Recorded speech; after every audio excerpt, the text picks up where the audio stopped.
All right, class, first off, as always, good day. I'm glad you're here. So today we're going to be talking about two battles, two pretty big battles.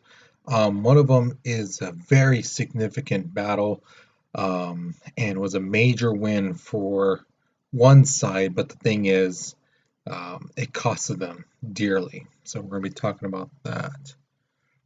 Okay, so we're going to analyze the Battle of Antietam.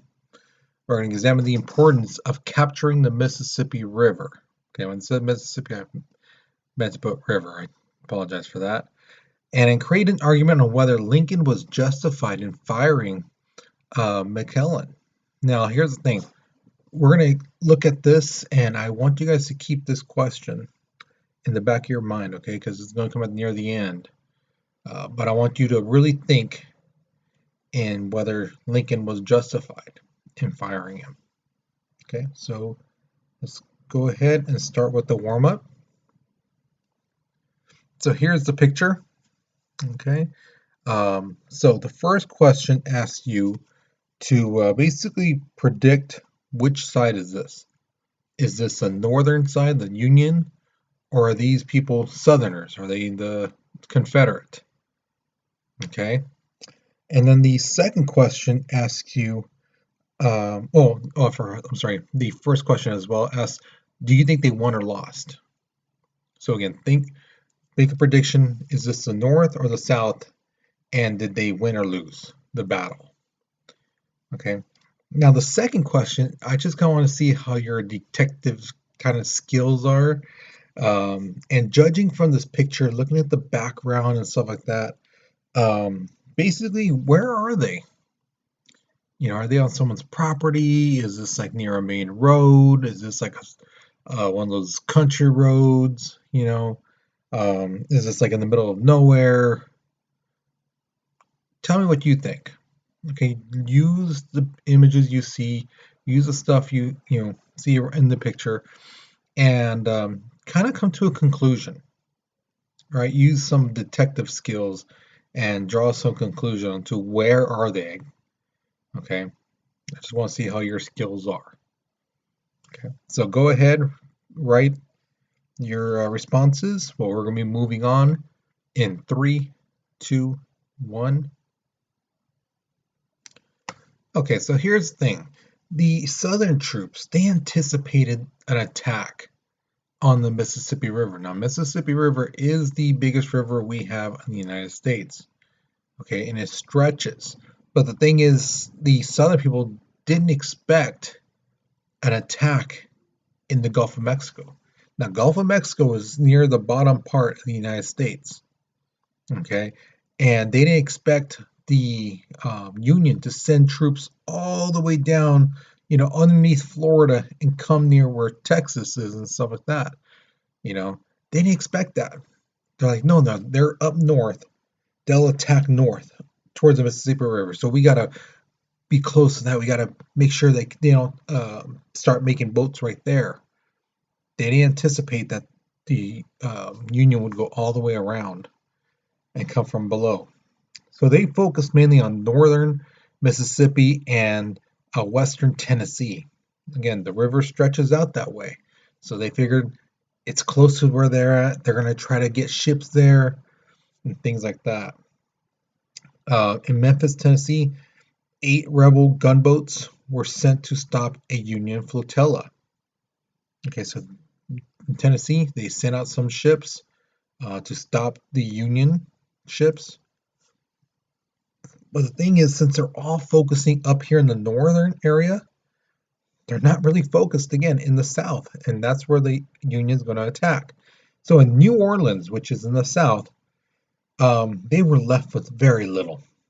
Okay, they figured, oh, the north is not going to come again all the way down here, so we'll send everyone up north. They only left about 3,000 soldiers, militia soldiers, mind you. These are citizen soldiers. These aren't really trained soldiers. They left them 2 empty ironclads, which are those boats on top you see right there. 2 of them, but there's nobody on there. There's nobody on there. And a few steamboats. That's it. That's all they have for defense. But the thing is, there were two forts that stood in the Union's path, and that was Fort Jackson and Fort St. Philip. Okay, now the Union, their captain who was in charge of this attack, his name was David Farragut, and he led 24 gunboats, 19 mortar boats. Now, mortar boats were the ones in the picture on the bottom. That big old cannon thing you see right there, that's a mortar. You know, nowadays the mortars are a lot smaller and things like that. But back then, they were huge, and these things, you can see, were basically mounted on top of the ship. Okay, and about 15,000 soldiers. So again, 3,000 militia citizen soldiers versus 15,000 regular sized troops. And the thing is, remember, these ironclad ships, it looks like indefensible. It looked like a pretty tough ship. But the thing is, you have to remember, these 3,000 soldiers don't know how to operate that boat. Right? It's not like something you could just start up and boom. You know, there's a lot of tricks to it, things like that. So, in the Confederates, the Southern people, their General Mansfield Lavelle realized that, there's no way I could beat this armada, this group of people coming in with only 3,000 militia soldiers. There's no way.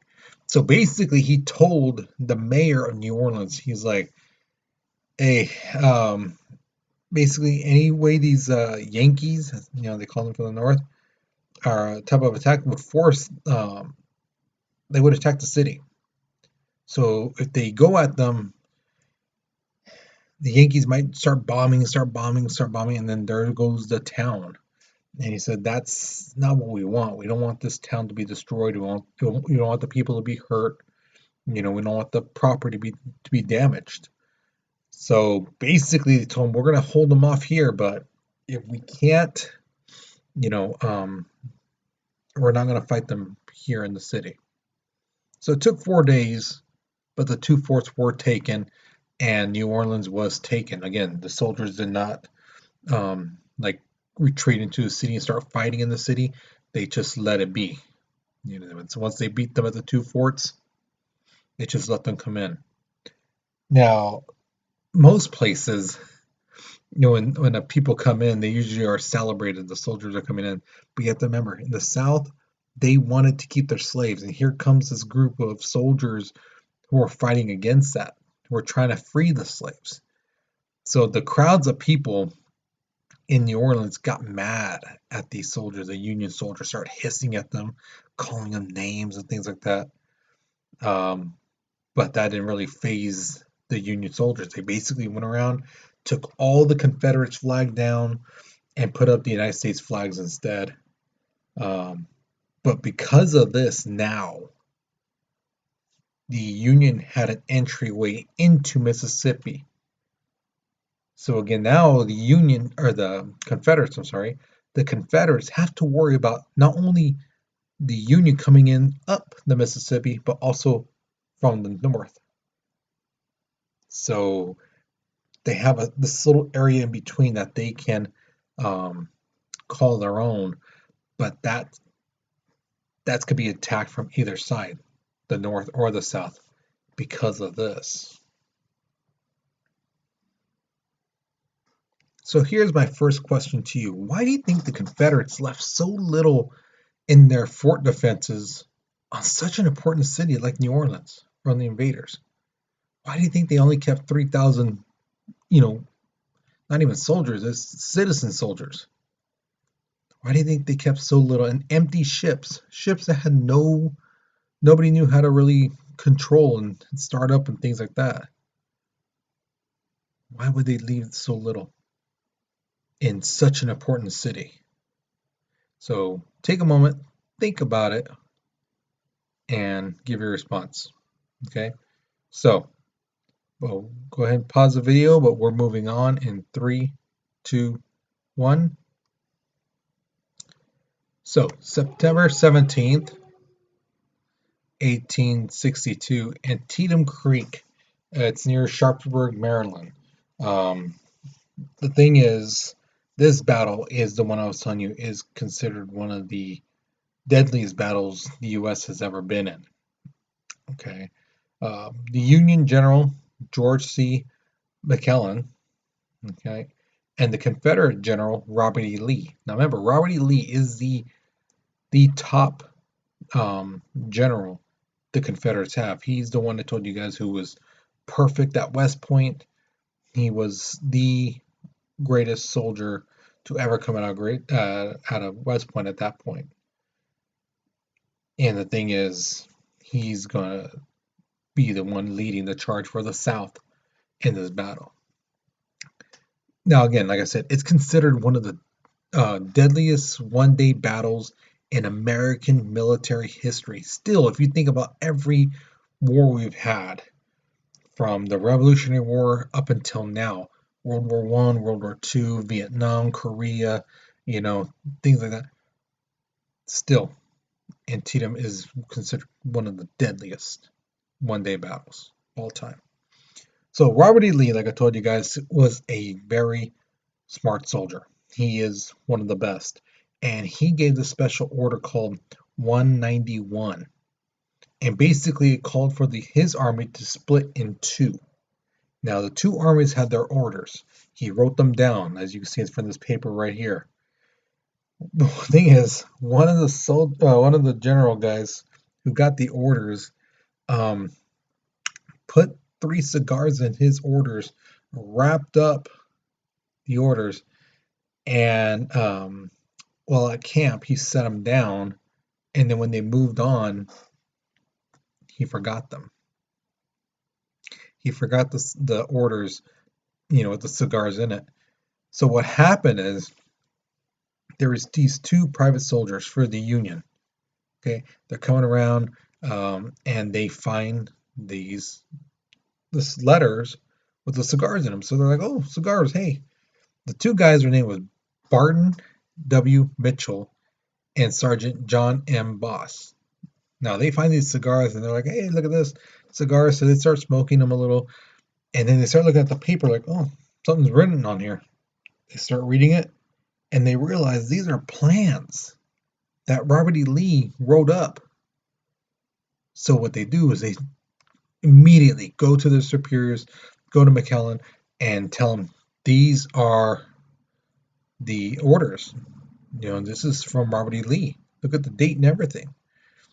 So what happens is McClellan goes, okay, we're going to move our troops in order to stop Robert E. Lee. We know what he's going to do next. So Robert E. Lee then, when they're about to attack, tells all his guys, okay, you guys all have your orders. Everyone's like, yeah, I got him. One of the sergeant guys like, I don't have mine. I think I left them back when we broke camp.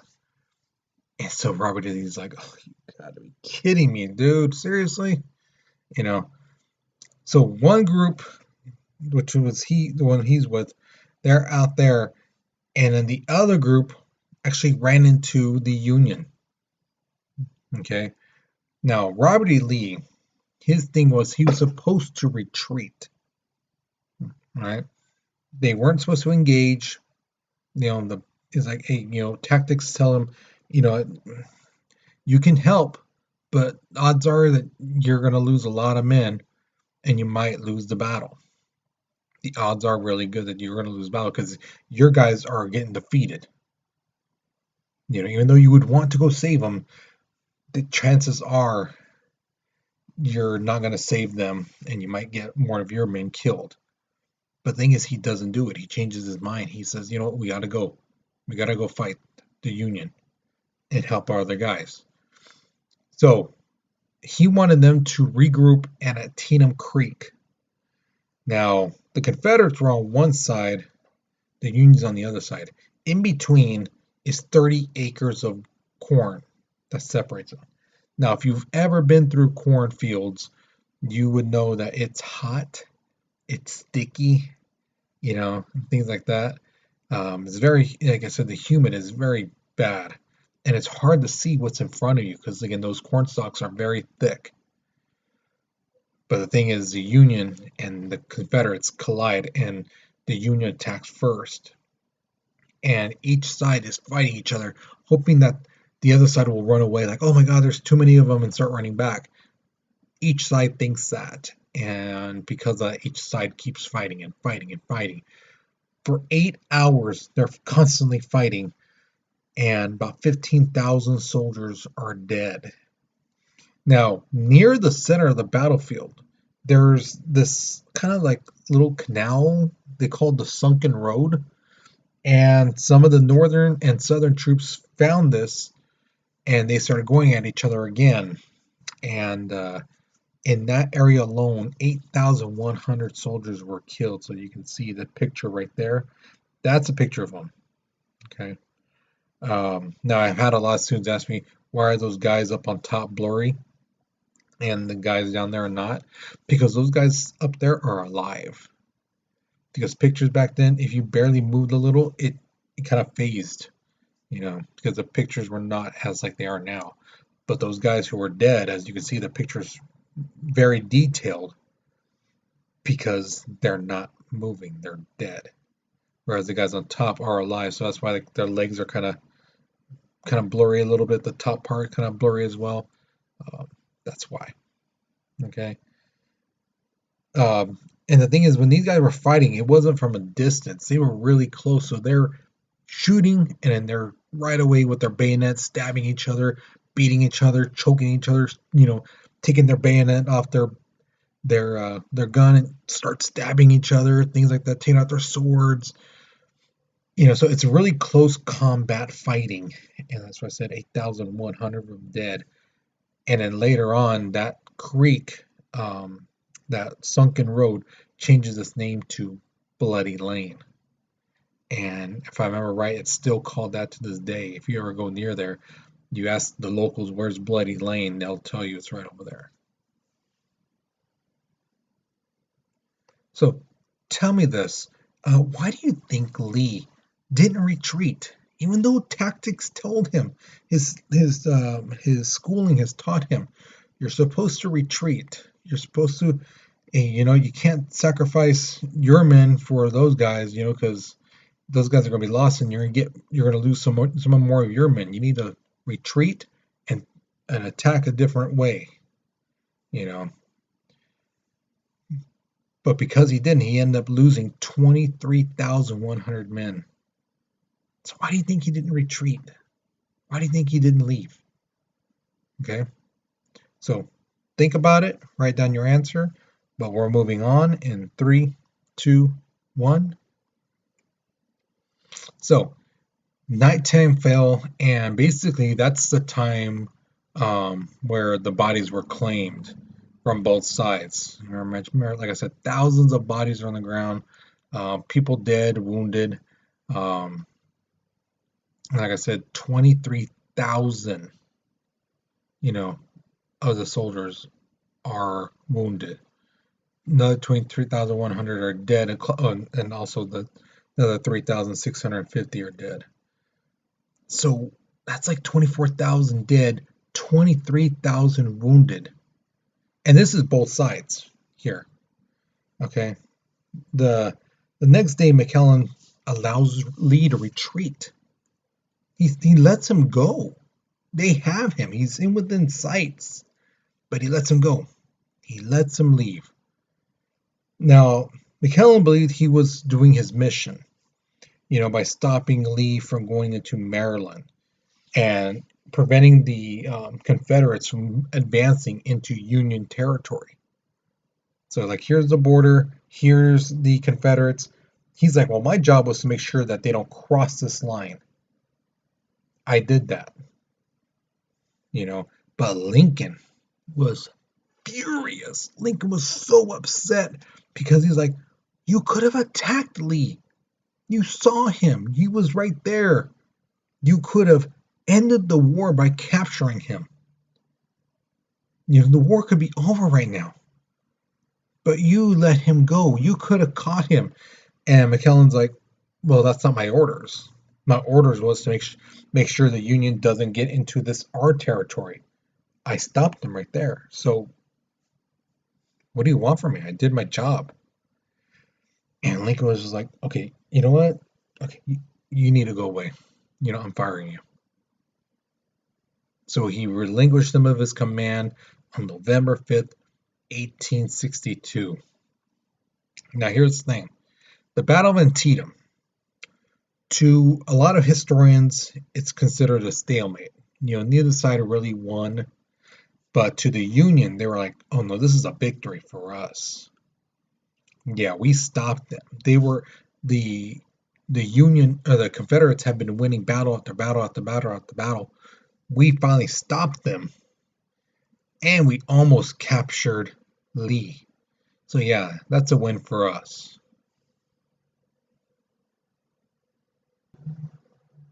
All right. So here's my question to you: do you think McClellan did the right thing by letting Robert E. Lee go? Why or why not? Do you think he did the right thing by letting Lee go away without fighting him, without chasing him, and things like that? And why do you believe this? Okay. So go ahead, pause the video, write your answer, but we're moving on in 3, 2, 1. Now we come to the exit ticket. Basically, you answer one of these two questions. The first one is, why is controlling the roads, bridges, and rivers so important, especially during wartime? So think about it. Why would it be important to control the roads, bridges, and rivers during war? Explain your thinking. The second question is, do you think Lincoln had a legitimate reason for firing McClellan? Do you think the guy did his job? His orders were to stop the Confederates from going over the line, which he did his job. So, do you think Lincoln was justified for firing McClellan? Why or why not? Okay. So, once you answer one of these two questions, you're done for the lesson. Hopefully, you learned something new. Hopefully, you enjoyed it. So, that's it. Okay. So, you guys, please, take care and be safe. All right. I'll see you guys later.